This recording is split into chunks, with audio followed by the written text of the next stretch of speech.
Good evening, everybody. It's 6:30 on the West Coast, 9:30 on the East Coast on a Monday evening. It must mean it's time for your weekly Calamity Jane live stream. James, do you appreciate that I swapped the time zone just for you this time? Man, I was actually. You know what's funny? Like I'm getting so used to you just doing your professional opening that Yeah. like I take it for granted. So it's a good thing, even though it's not good to take these for granted. So it's like, okay, he's just cruising. Yeah, I was thinking yeah. like, but No. I wonder No. if he's gonna say, yeah. But I was thinking like, I wonder if he's gonna ask if how my day's going being sunny in California, because it's not sunny right now. So I Oh. don't appreciate the time zone, but Oh, we're getting a okay. ton of rain over here. So no, I mean Really? nothing too crazy, but for LA, it's a lot of Oh, rain. yeah. So.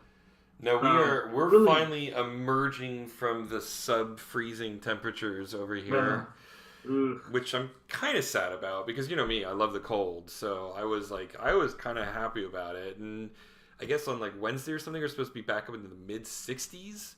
And yesterday it was like 27 degrees. oh So I was like, man, oh God, I don't know what to do about this. But yeah, that's crazy. anyway, since we're old men, it makes sense that we talk about the weather. But we're also making a cartoon. Yes. What are we working on tonight? Okay, I'll share my screen. Going to the same old, same old. Um, Old all men right, love their so we last. routines. So. Yes, I'm getting my own routine here in a little bit too. Mm-hmm. But Mm-hmm. as we left off, as we left off last Mm-hmm. week, we have Leon just Mm-hmm. getting done slaying the warhog, and then he'll keel over and pass Mm-hmm. out, or on his way to go to another realm of existence. Maybe, who knows? Like how we want to explain this, but yeah, this is his last hurrah, pretty Okay. much. All right. Uh, yeah, so I'm going to be working on that, and then we last week. I mean, I started doing it a little bit here, and I will be kind of. We're in the master file for Leon right now, but we will end up putting it into the actual animation here Mm-hmm. today. So Okay. that is the plan. Yeah. Love it. Okay. Um, so before we got on stream at all, like you were talking about your obsession now with Xenoblade Chronicles 3. Is that Yes. correct? So Xenoblade Chronicles 3 came out last July, and I played it for about 20 hours, which is not that long. It's a 100-hour long game, so less than a quarter of the way through it. And then got distracted by other things. And it's been sort of sitting on my back burner ever since. And then Nintendo, because they're geniuses, they made a couple of amiibo that just released this week of the two protagonists of the characters. And I, of course, because this is a famously like the way I control my sort of ingrained collector's instinct is like I will always buy amiibo. I never say no to that, but then Uh-huh. I say no to Yeah. everything else. Like that's the rule. That's been the Yeah. rule for a decade now, actually. Literally a decade. The first amiibo came out in 2014. Um, Wow. and yeah, so I got those two, and I'm like, well, I want to. Okay, I haven't played this game in a year and a half. I'm gonna turn it back on and see where we're at. And oh my God, James, I couldn't remember anything about it.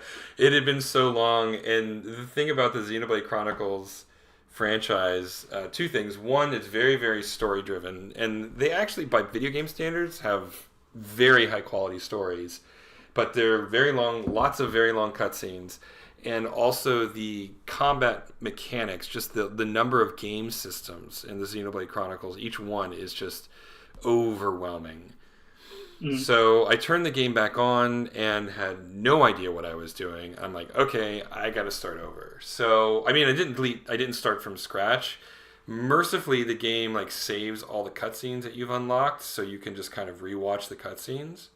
Hmm. So at first, I started by doing that. I just rewatched all the cutscenes, and I was only on chapter 3 of 7 at this point, and it still took me like 3 hours, 3.5 hours to rewatch all the cutscenes to get caught up on the storyline. Wow. And then once That's I did that, yeah, I launched into the game and then proceeded to spend 2 hours in the tutorial menus and just the game system menus, remembering how to play the game at all. Right? It was ridiculous. But then once you remember the story and you remember how to play the game and you go off into your first battle and you uncover your first new realm, you're like, oh,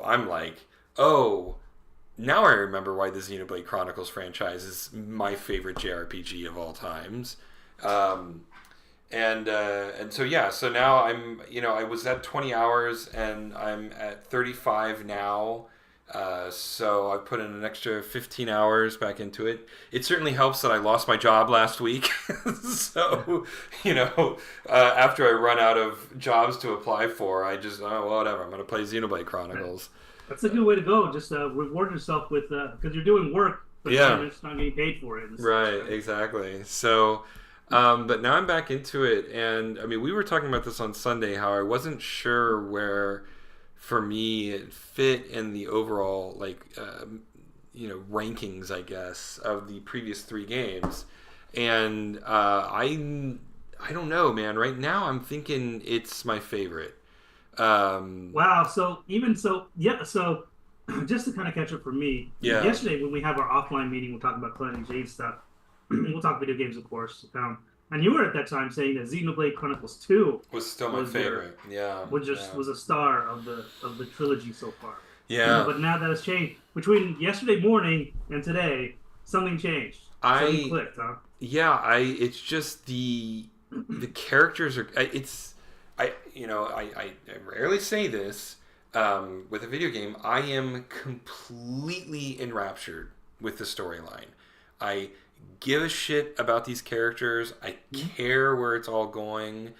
I love the metaphors, and for me, it really hits me on my sweet spot because I'm a very, and I don't want to get too political, but I am a very anti-war guy. I hate the concept of war. I hate everything about it, and Xenoblade Chronicles 3 is an absolute indemnification on the nature of war. Right? Every aspect of the story is about how futile and worthless and destructive war is, and it's just like I bought in. I'm completely bought in on everything that this story is talking about, and I don't. Yeah, it's just like I'm completely sold on it. I mean, I've always loved Xenoblade Chronicles since the very, very first one. And, they always have subtext. There's always, this is one of the reasons why I like them, is their stories are actually, by video game standards, pretty good. But Xenoblade Chronicles 3 blows the other 3 out of the water in terms of quality of storytelling. All right. So, I know I'm curious about this. What do you, I mean, this is more of a philosophical question or something, but what do you think makes a good video game story versus any other kind of story or TV show? Are you talking about just the essence of a good story that happens to be in a video game, or are you just actually saying video game stories are this, TV is this? You know what I mean? When you're saying that, I'm just curious how you're defining it. Yeah, and we've had this conversation before about how stories in video games tend to be pretty divorced from the actual mechanics, right? I think Red Dead Redemption is the classic example, the first one, where you're playing this character who's the actual story as told in the cutscenes is this massive redemption arc, right? Yeah. But players have no interest. They don't give a shit about being redemptive, right? And so they'll take the ladies and they'll put them on the train tracks and they'll get their trophies for... I'm one of them. I mean, I did it too. I'm not being holier than thou. I wanted the trophy, so I did it,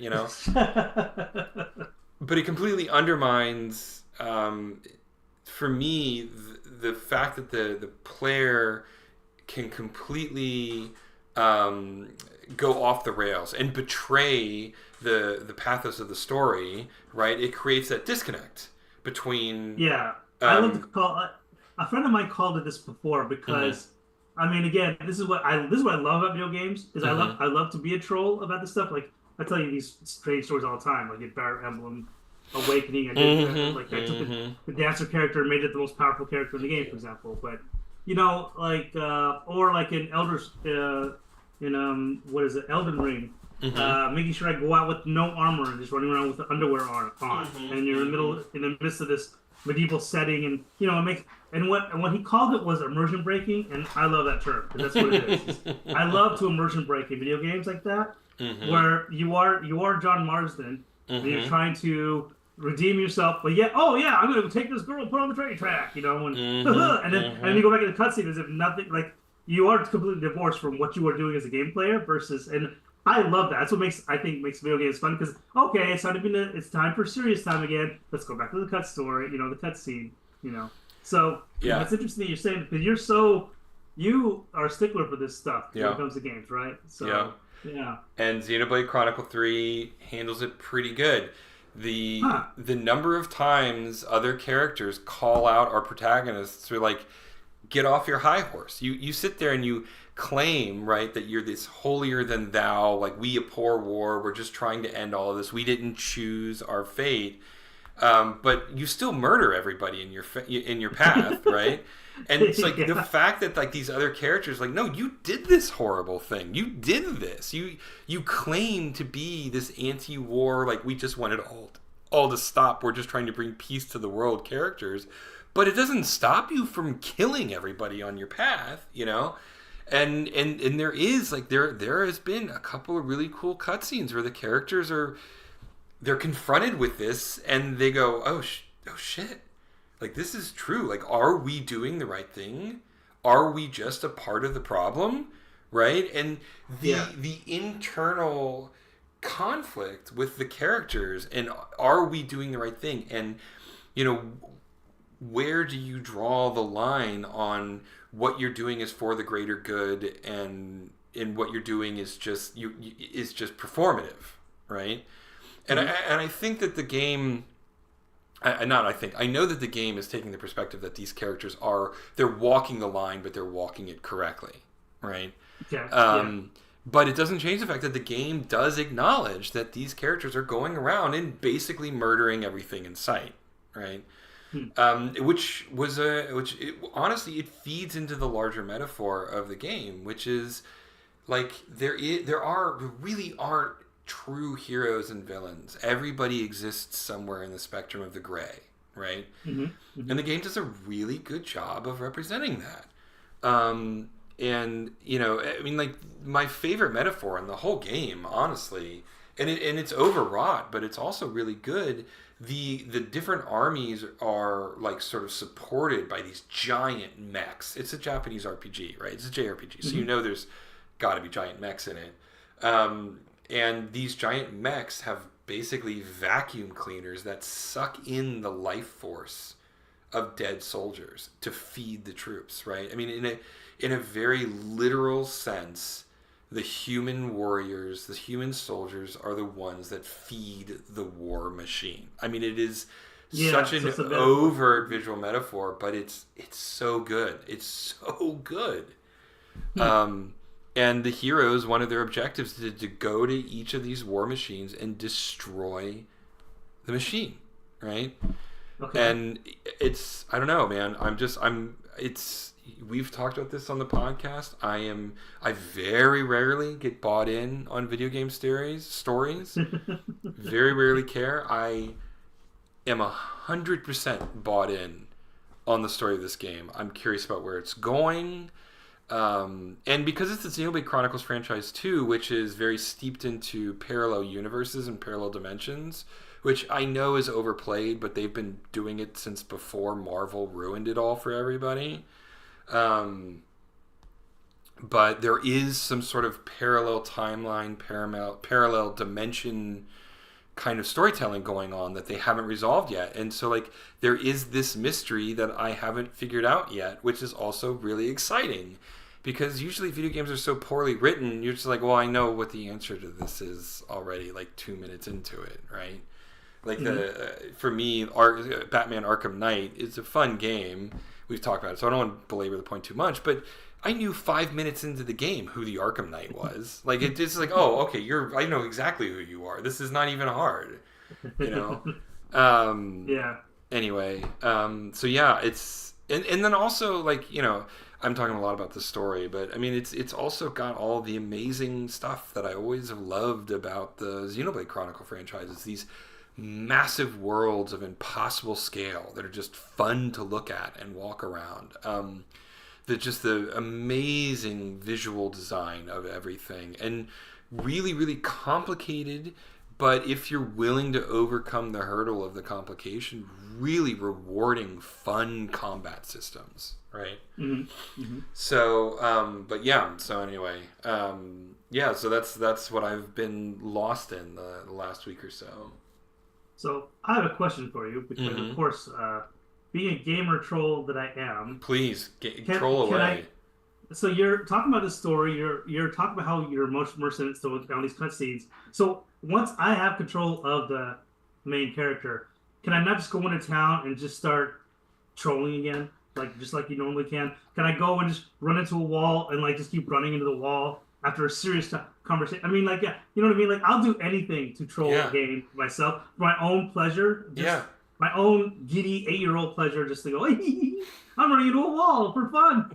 He was just had a serious conversation. I'm talking about the perils of war, and he's just running in one spot, And to me, that's comedy, that's fun, and it's just for me too. Nobody else gets it, But see, you get it as a gamer. You get how absurd, how silly the medium is in that sense. But again, I love Red Dead Redemption. I love the story, everything. But I still want to do stupid, silly, dumb things because it's a video game, So of course, how, you could do all that, right? Oh yeah, of course. I mean, it's a video game, so you can be as stupid as you want. I mean, the number of times I've jumped off of a cliff, going, "I wonder if I'll survive this." Nope, didn't survive that one. You know, there's plenty of opportunities to do dumb, stupid stuff in Xenoblade Chronicles. Yeah.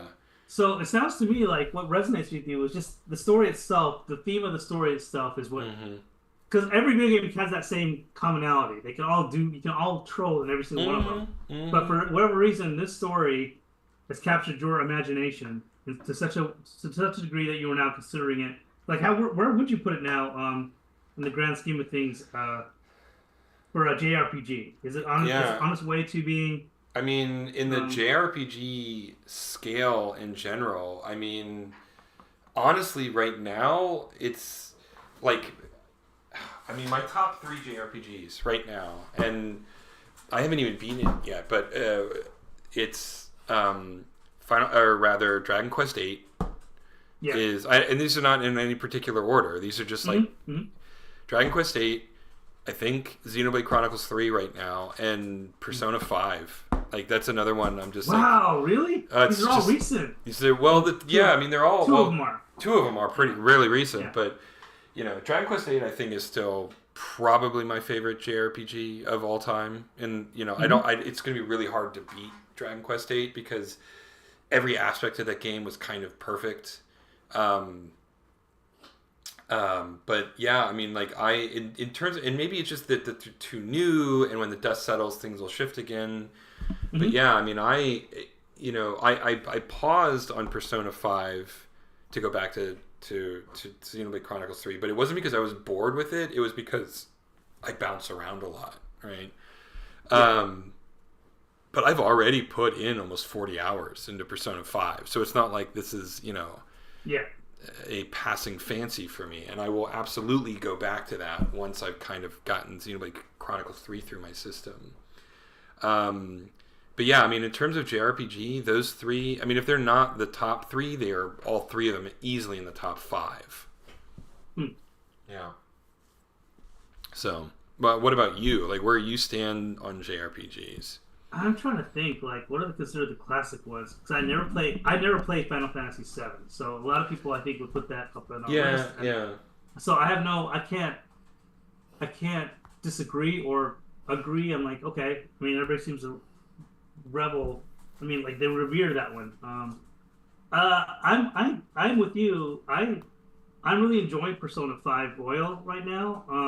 I am pretty much roughly the same spot you are, but so far I've really enjoyed it. I think mainly because of the tidbits you can do with the game and just kind of play it at your own pace in a way. But then you do run into the issue of forgetting the system and then having to relearn it again a little bit. And thankfully you were playing it and then you're able to kind of refresh my memory when I wanted to pick it up. That one's up there. Yeah. Sorry, my dog is being a pain in the ass. Oh, Penny's having issues of some sort. Well, I'm trying to be respectful of my roommate and not be an obnoxious blowhard, so I've got my office door closed. But Penny is the queen of the universe, and so Yes, she she believes is. that she should be able to go in and out of any room Oh, whenever yeah, she needs wants sit with to. me. Yeah, yeah. And so my roommate And let her in, but now she's like, I have to get out. And so she's a dachshund, and dachshunds have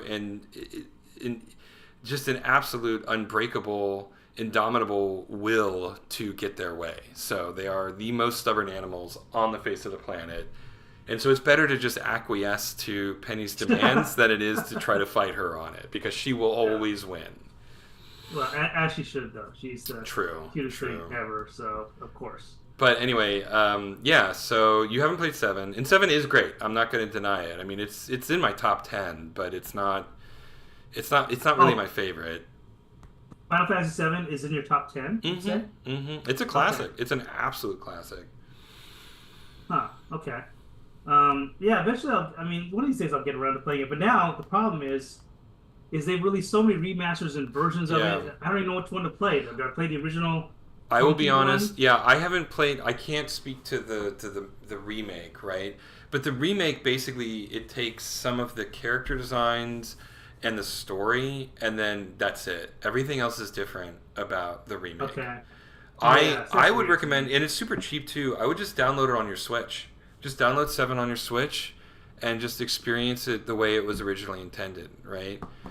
Okay. Um, and if you and you I know you can, because you love games the way I do. If you can play it and put yourself in Yeah. 1997 when it came out, Yeah. and play it as someone playing it in 97, you'll love it. I guarantee it. I mean, it's a revolutionary game, an absolute revolutionary game. Yeah. I could Um, put my headspace in there. That is the perk of getting older. Is at least I always feel like I'm gonna be snobby here, but I think as gamers, we had a chance to watch the history of games evolve, like mm-hmm, from Pac-Man, Space Invaders, all that. No story, well, kind of a mm-hmm. story that you had to imagine, kind of, Right. right? I mean, You Space could Invaders, fill in the blanks a little yeah, you bit. could do it, Yeah. but yeah, and then evolve it to what we see today. It's remarkable how far it's come in like 30 years, whatever. But yeah, I could definitely put my I could go back in time and kind of try to play the game that way. Maybe that's what I'll probably do that then one of these days when I get around to it. Mm-hmm. Yeah, But when you feel like you're just like, oh, I don't really have anything to play. Like it's always Square Enix is always got it on sale. Like I've seen it yeah, on sale for like $2. Just pick it up on your Switch wow. for $2 and just sit in bed and play it, and yeah, just like sort of relive the glory days. It's definitely worth it. Final Fantasy VII is a classic. There's no question about it.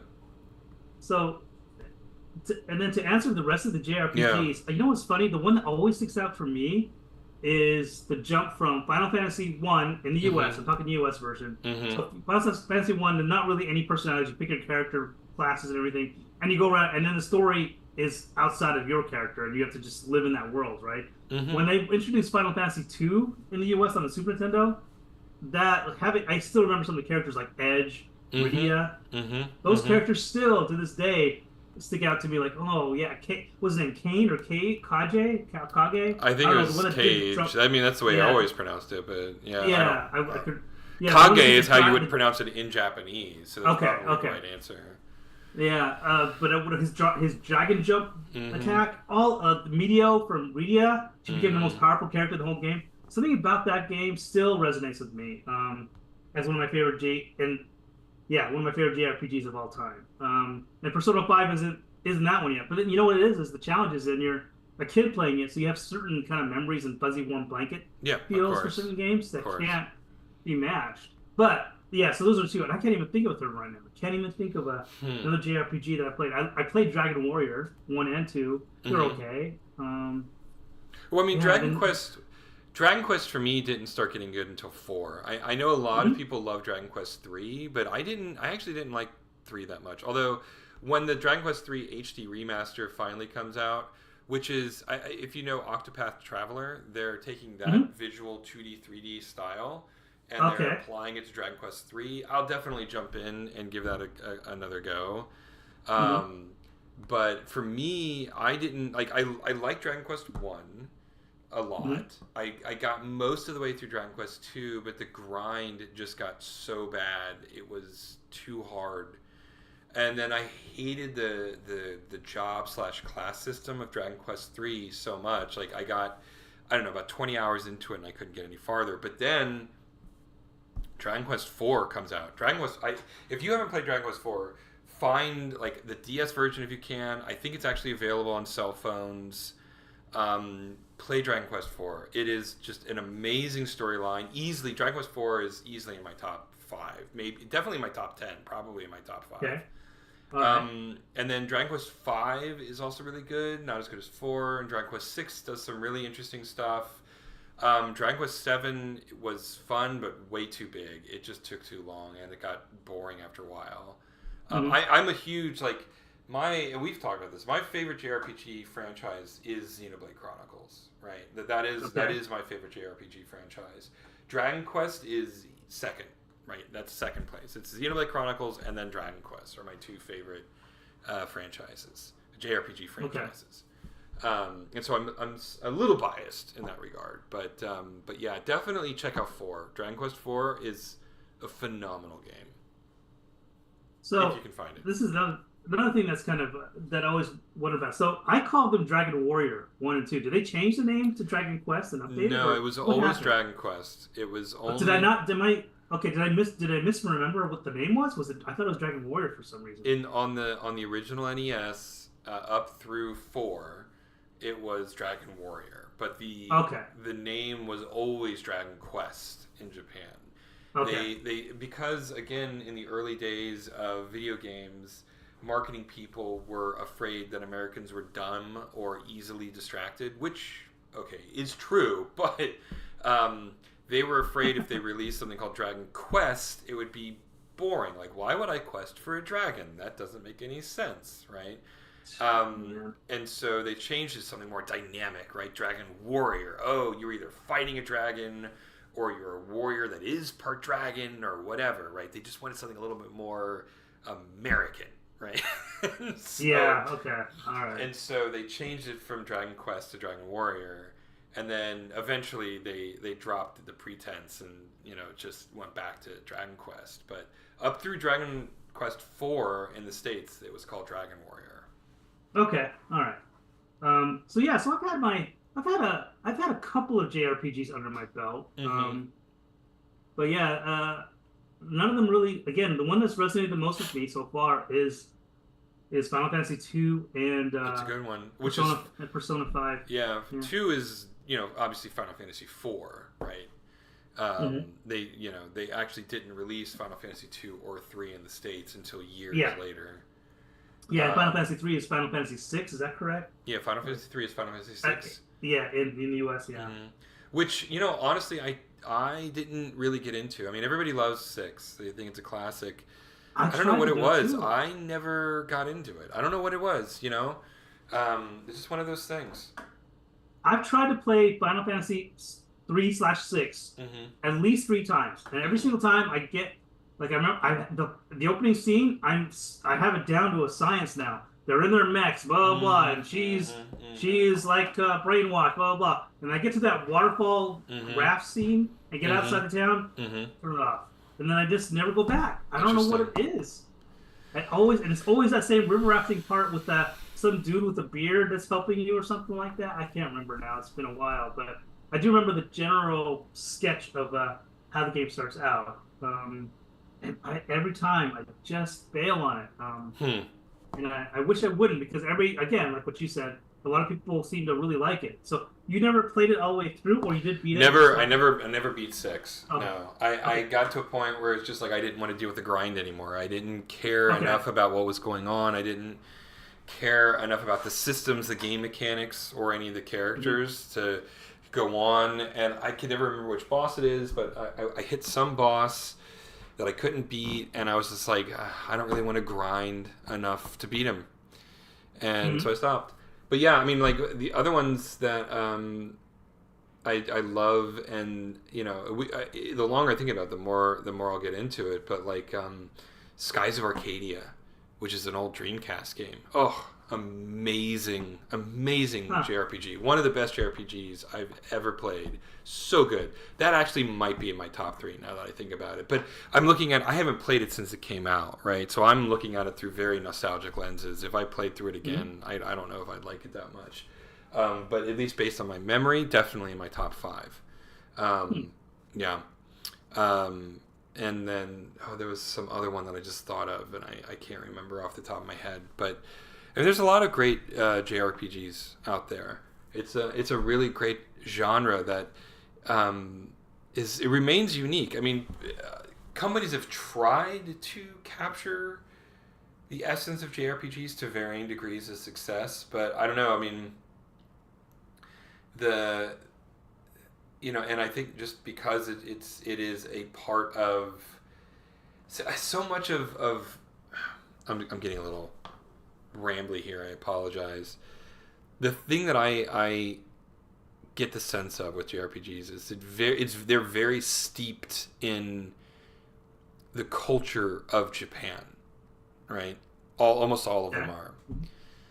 Mechanically speaking, plenty of games have aped the turn-based combat system, right? That's not unique, or whatever style of combat you go with. But there is something very unique and interesting about the cultural perspective that the developers of JRPGs bring into their product, and they don't feel like. They don't feel like Baldur's Gate 3. They don't feel like Fallout New Vegas. They have a very unique feel that no Western developer has been able to really bottle, right? I don't know. I've always, it's interesting. Like, I've never been able to put my finger on how to, what defines a JRPG versus anything else, RPG. Mm-hmm. But I've never been able to really. Is it the pattern they set up for how you play the game? Like, is it the certain types of tropes that they kind of follow? Sure. Like when you're saying that it's steeped in Japanese culture, but then when you're playing I'm not trying to put you on the spot. No, not absolutely. General. Put me on the spot. Do it. Yeah, no, Final Fantasy 2, we go from medieval setting, and it's been years since I played it. And then you go up in the sky and you're fighting robots. But any culture can talk about that, right? Mm-hmm. So what makes it? But I know what you're saying. But it always feels so. It feels like trying to grab sand. Like it's so. Yeah. It's so hard to kind of pinpoint what makes it a JRPG because it's made in Japan. I mean, physically, the producers live in Japan. Because they borrow so many of the same things. All the companies do it, but yet. I know I'm playing a JRPG. I don't know how to explain why. How you do that. Yeah, I agree. There is something somewhat ephemeral about it, but I think that you got it right. It's. I think a large part of it is the tropes that they use, and I know that trope tends to be a bit of a pejorative, right, in most instances, but it isn't necessarily. A trope isn't necessarily a bad thing. It is the collective unconscious of storytelling, right? And Western culture, and then you could American and British and French and Spanish and German, they all have their own tropes. They all have their own sort of, this is the way that our audience likes stories to be told, right? And in Japan, all of Eastern Asia, all of the world, I mean, every culture has their own, here is the ideal way to tell a story to appeal to the demographics that I'm appealing to. And so I do think strongly that a huge part of JRPGs, it's the tropes of it in a positive way, not in a negative way, in a positive way. How basically every single JRPG ends with you killing God, right? That's, there's something fun and endearing about that. Ultimately that you're working towards killing God, right? There are particular character archetypes in JRPGs that don't exist in Western RPGs, right? And it's not good or bad. It's just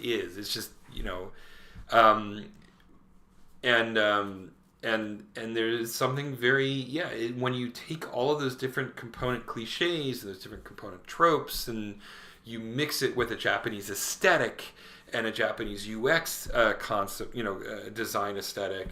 It's the holistic element. It's all of the pieces together that really defines a JRPG, right? So yeah. Anyway, that is a bit of a soapbox, but that is the way I feel about it. Yeah, it's funny. Like for me, like the one true sign that I can say that I know I'm playing a JRPG is if I'm fighting the final boss and there's 5 different iterations of it. Once you kill the first version of it, and you just keep going and going and going, and I roll my eyes. That's when I know I'm playing a JRPG for sure. Yeah. Oh, yeah. I mean, JRPGs aren't So, perfect by any stretch of the imagination. And there are tropes and cliches in JRPGs that I wish they would let die. For instance, it's not even my final form. And, like, I've beaten you 3 times. Yeah, but that even happens in all media. It feels like in Japanese media. But again, everything's getting blurred as we have with the advent of the internet. Everybody watches this stuff, gets influenced. They all do it with their stuff too. But to me, Japan, like Dragon Ball Z is a great example. I'm not even in my full form yet. Wait, my power level is not even off the charts yet. Or, and it always goes off the charts, the power levels. And, it's over 9,000. I mean, that's the classic. Yeah. And then I think that's in games. It's everywhere from Japan. It feels like, and it's great. I mean, it's funny. But that I definitely know. Yep, I'm playing a Japanese-made game. If I have to fight this boss 2 or 3 more times. Yeah. And I think it's amazing. I don't know. The world is such a terrible place in so many ways, but the fact that we get exposed to these different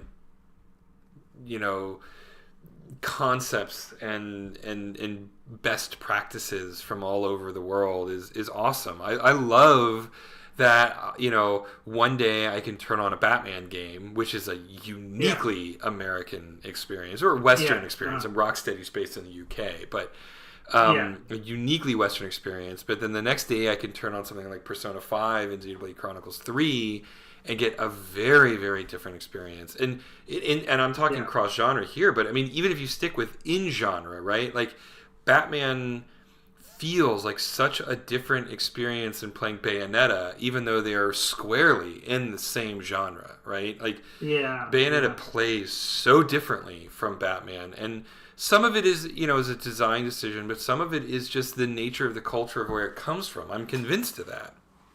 And again, it's no judgment. I'm not passing any judgment. There is no right and wrong. There is no good or bad, right? It is a different way of experiencing the world and how you represent that in the crafts that you are making.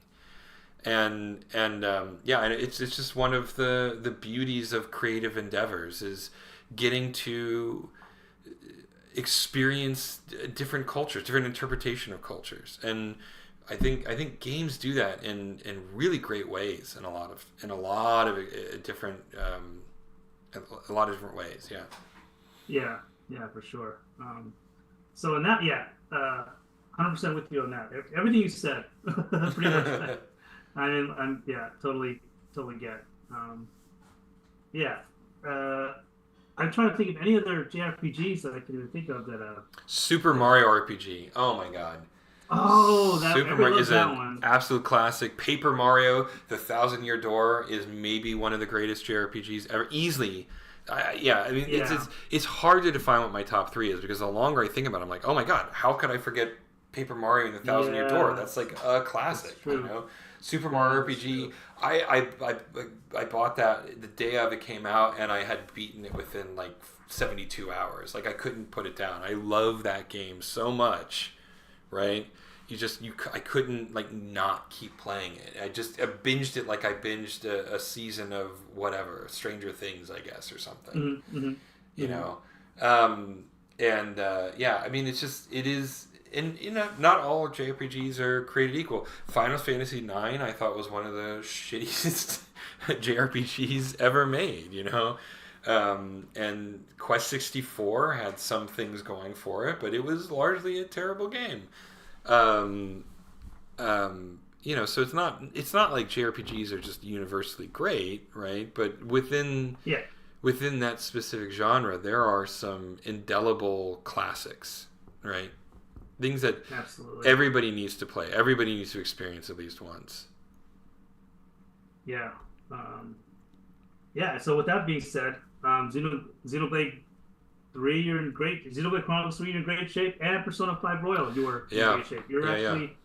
You're actually experiencing two very good, very, I mean, clearly modern classic. Well, I don't know if Modern modern classics, I think, is a great way to put is it, that right? way? Yeah. Because I mean, they haven't really. Fair. Well, I mean, Persona 5 Royal came out. I mean, the original Persona 5 came out a while ago. Yeah. Like Persona 5 release date. Yeah, the original Persona 5 came out in 2016, so it's 8 years old, Jeez. right? Wow. So it's been around for a minute. And Persona 5 Royal came out in 2019, so not quite as old.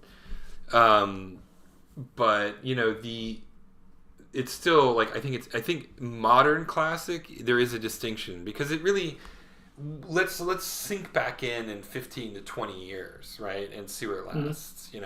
Because I feel like there's a difference between modern classics and true classics, right? Yeah. Super Mario World is a true classic. Final Fantasy VI, even though I never finished it and it's not my favorite, is a true classic, right? We'll see where Persona 5 lands, and I don't know that Xenoblade Chronicles 3 is going to be one of these games that like gets entered into the video game Hall of Fame. I just don't know that it has a wide enough audience, but for me at least, it's just so far. And again, everything could fall apart at some point. I don't know, but to this point, I'm completely bought into it. So,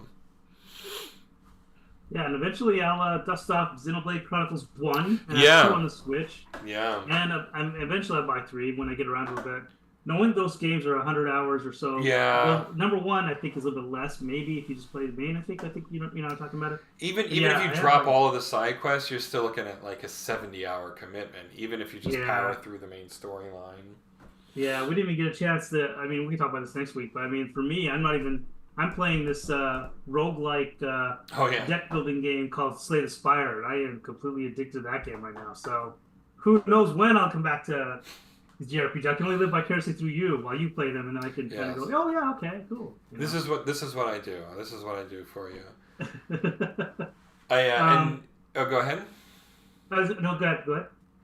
I was just gonna say, I feel like we're coming up to the end here. Yeah, you were reading my mind. I was gonna say kind of the same thing, but I thought you had one more thought you were gonna. I did have one more thought, and this is no transition. There's no. It's completely devoid of any connective tissue whatsoever. Paddington 2 is a really good movie. They're both really good. I haven't seen number 2, but the first one was great too. It was very cute, endearing. Yeah. It's an adorable movie. Yeah, for sure. Yeah, I guess we can reserve that for next week too. We can talk about it in more detail next week. Obviously it became an internet meme after the Nick Cage movie, The Unbearable Weight of Massive Talent, right? Where he, as Nick Cage, is watching Paddington 2 with Pedro Pascal's like Colombian drug cartel character, and they're like both in tears, right? And then from that it turned into this internet meme. And I'm like, okay, well, now that it's an internet meme, I'm obviously not going to watch it because of my iconoclastic streak.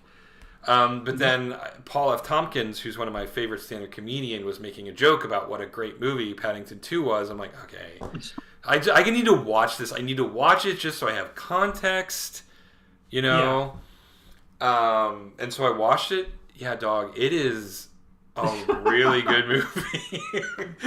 I need to watch it. And that says a lot if it's being a sequel. Yeah. And I haven't even seen the first one. Not that you don't really need to see the first one to understand the second one. But you get the general idea. Yeah. But yeah, it's for legit. It's really, really good.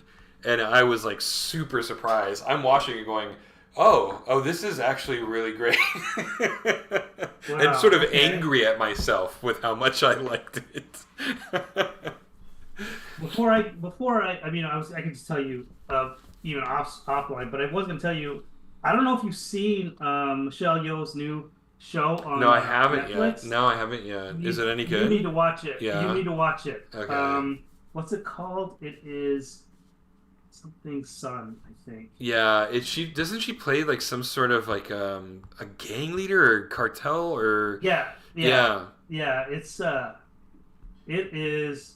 You need to watch it. I All think right. after the stream, if you're gonna go to bed, whatever, soon, at least watch the pilot episode and then let me know what you think Okay. because I was pretty impressed with it. Yeah. Don't take it seriously too much, but Yeah. just but the humor, action, and Michelle Yeoh, I mean, come on, like an uh, instant win. she I fuck elevates yeah, it. I love Michelle Yeoh. Yeah. Yeah, so you can't you know it's gonna be good. But you in particular need to watch it because there's All some. right. I'm not gonna give away anything, but there's some certain elements that I think you'll get a kick out of as Okay. far as for All the right. main characters and stuff. Anyway, but Okay. we'll stop it there for now. Okay. All right. We'll preview it. I'll try to get around to a couple of the episodes by next week, and we can circle back around on this. Yeah. Gosh, I want to get the name right though. It feels so silly, like I'm talking about it. Oh no! Hold on. We'll get it. Netflix. Michelle Netflix. Yeoh. It is called The Brother's Son. Yeah, that one. Yeah, Yeah. Yeah, definitely watch it. So if you have Netflix, watch the pilot. Watch the pilot, and yeah. Okay. And yeah, it's good. An But action-packed family drama with a twisted sense of humor. That's how it's described on Netflix.com. That's a great summary. Okay. Mm-hmm. Yeah, great summary. Yeah. But as far as our cartoon concerned, I got quite a ways here. I've got Leon in his past, in his knocked out state, and also we have. Let me see if I can scroll over. Oh, where are you? Oh, right around here, I think. Yeah, and then we also got Leon now. Oh shit! Not getting knocked out. I just killed YouTube. Oh, okay, it's okay. Sorry.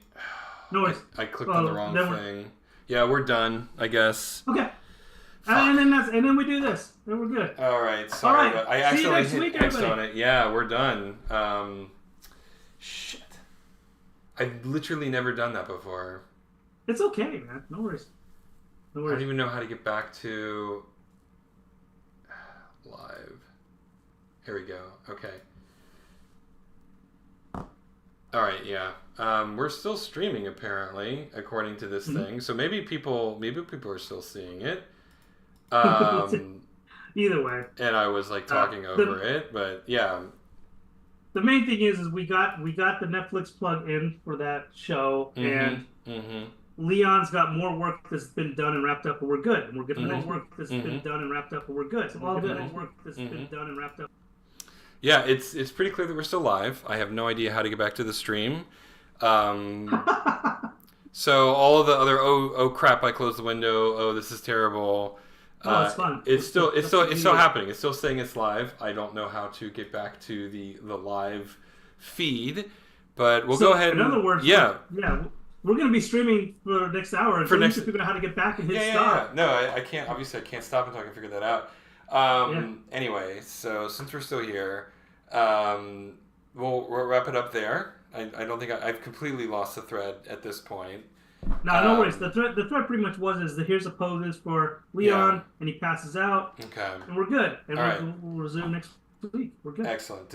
Technology has defeated me this evening. I apologize. Very rare. It's like your first loss ever at this point. It's all good. Definitely not, but that's fine. I'll take it. Anyway, so as we wrap up, head on over to calamityjane.rocks. That'll take you to our Patreon site. Please consider joining us and becoming a subscriber to help us make this cartoon a reality. You can find us on Facebook and YouTube, which, since you're watching this, presumably you've already found us. We also are on Instagram at Calamity Jane Salamander. We post weekly. Obviously, I didn't post this week because of life got in the way, unfortunately, but I will be back to the usual schedule next week. Anyway, we'll be back next Monday at the usual time. So we look forward to seeing you then. Have a great night, everybody, and we'll talk to you soon. Good night.